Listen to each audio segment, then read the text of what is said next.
Welcome to WNL Sports Weekly. I'm Jeremy Franklin. This week we'll speak with wrestling coach Nathan Shearer, men's swimming captain Cole Schott, and women's basketball junior Emily Perszyk. But first, a quick look back at the weekend in Washington and Lee athletics. Women's basketball scored a 93-75 victory at Roanoke, while men's hoops fell 72-58 on the road against Virginia Wesleyan. Women's swimming defeated Bridgewater, and the wrestling team produced 5 runner-up finishes in placing third at the annual Jim Kreitzer Invitational in the Water Center. Here with me in the studio is wrestling coach Nathan Shearer. Nathan, welcome back to the program. Hey, thanks for having me. How pleased were you with the team's performance in the home invite on Saturday? Yeah, the team did really well. We had, as you mentioned, 5 guys make the finals, and we were without 2 of our main scorers, 133 and 184 pounds, and that I think would have put us in the mix for the team race. But nonetheless, we had a lot of good wins over the weekend. A lot of guys wrestled well. Even the guys that didn't make the finals had just a really nice tournament coming off a break, so I was really pleased. The Generals' larger roster this season has made you more competitive in dual matches, but what other positive impacts has it had on the team and on the program? It definitely, I mean, psychologically, just being a part of a larger group, I mean, it affects practice plans, practice partners, but even outside the practice room, supporting other teams and organizations, and our guys are involved in different things on campus. The guys can kind of get together and go to those events, so yeah, all around. Overall, how would you assess the first 2 months of the regular season? First 2 months have been really well. We're 2-2 in dual meets. The 2 teams that we've lost to are now top 25 teams, and I think one will be top 10 team when the next ranking comes out.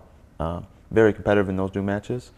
The tournaments we've went to, we've just have done the best we've ever had at these tournaments that we're going to. So more placers, champions.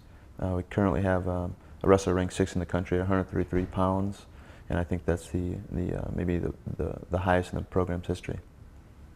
Most of your remaining events are Centennial Conference matches. You're about a month away from the league championship. What are your expectations for WNL within the Centennial this season? Through these duels, just keep building momentum and be ready for the tournament. We're more of a dual meet team this year than in years past, so the expectations are just we're really excited to get to compete every weekend and have all the guys place at the conference tournament. Nathan, thanks for joining us. Good luck with the rest of the year. Yeah, thanks for having me. With me in the studio now is Emily Perszyk, junior basketball player from Greendale, Wisconsin. Emily, welcome to the show. Thank you for having me. WNL has endured some injuries to key players off and on throughout the season so far, and yet you recently beat a couple of ODAC foes without your 2 captains. How have you been able to battle through this adversity to pick up some wins? Yeah, as you said, Emma Redding and Jackie Clifford are 2 captains and awesome players on the court. We've both been out lately in the last 3 games now, and I think we saw different things occurring in 2 of those wins. So in Randolph, we had some really key underclassmen step up in those games. Catherine Hoy, Andy Smithy both played some very respectable minutes in those games and contributed in multiple ways, doing little things like getting some extra assists and extra boards and definitely helping to get some key stops in those victories. And then as well in the Roanoke game, we had Aylin Kelly and Andrea Ferrero both really contributing down low, getting some double-doubles as well. And then Taylor Casey having a really big game, shooting well outside. We've had some really a really balanced scoring attack from everyone. And so I think in the game last night against EMU, we didn't see that quite as much and didn't really stick to our game plan as well. But in the victories, that's, I think, how we did that. So. Over your first 2 seasons, you established a reputation as one of the best outside shooters in the ODAC. This year, you're scoring a higher percentage of your points from inside the 3-point arc. How have you worked to improve your game, especially on the offensive end? Yeah, as you mentioned, I had been known for the outside shooting, and so I think it just made me very predictable and very easy to guard. And so that was something that I really focused on improving this last summer. Just getting a lot of reps on, driving full speed to the basket and practicing even just with chairs and cones attacking and in different ways. And so I think in focusing on that over the summer, that's how I've, seen my play change, just trying to be more dynamic overall and a more challenging person to guard on the court.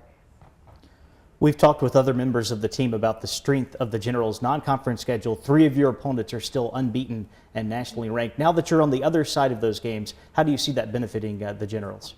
Overall, I would say it's really helped in order to kind of show us that we can stick with those teams. We are able to play at that level, and while we didn't really, pull out wins against those tougher teams, I think it showed us that in order to compete with them, we have to do the little things right. We have to get those defensive stops, get some boards, and really look to execute our plays and just control the ball, especially. I think now that we're facing some more opponents in the ODAC, we're starting to limit our turnovers and focus more on those little things again. And so it's easier to stop a team's run when you've played against that different higher level competition.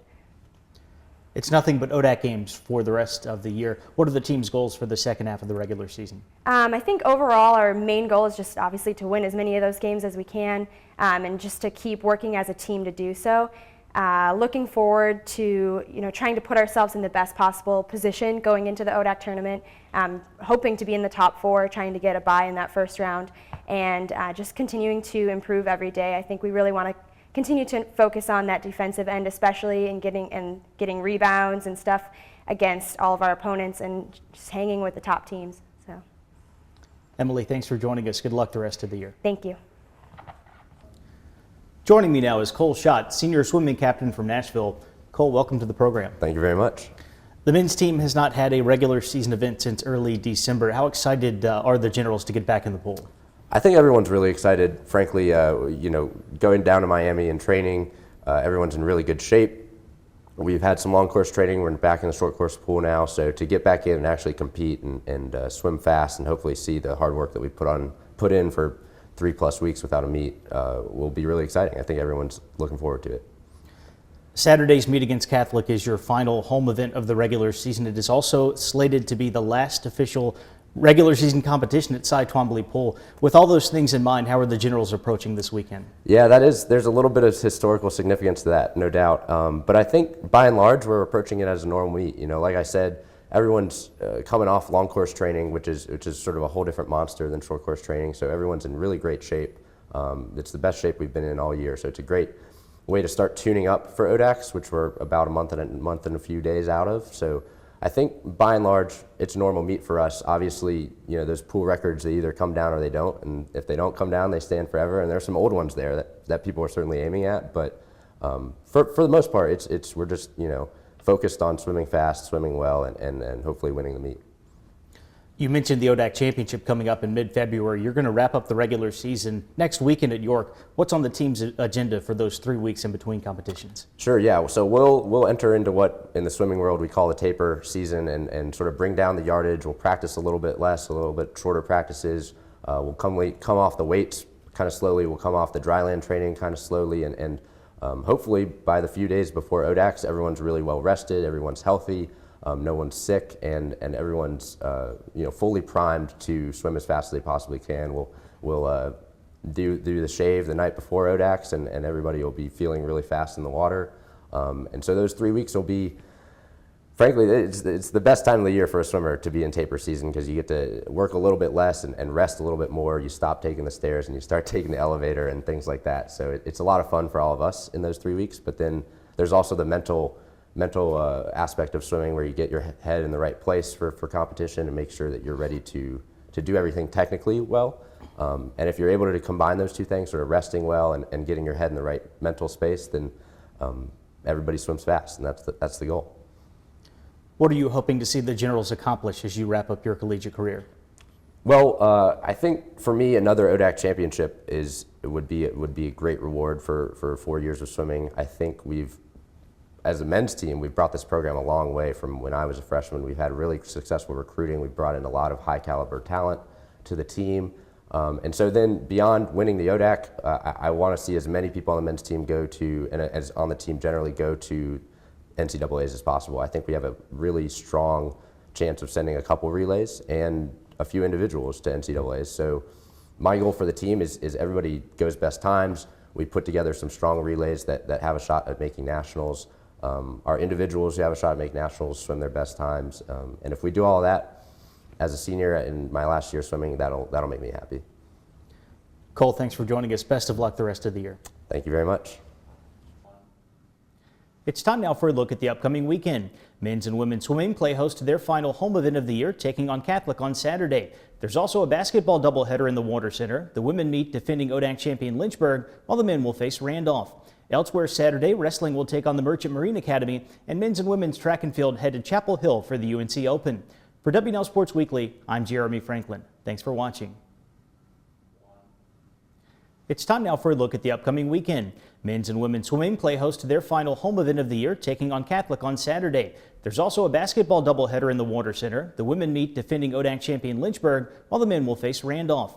Elsewhere Saturday, wrestling will take on the Merchant Marine Academy, and men's and women's track and field head to Chapel Hill for the UNC Open. For WNL Sports Weekly, I'm Jeremy Franklin. Thanks for watching.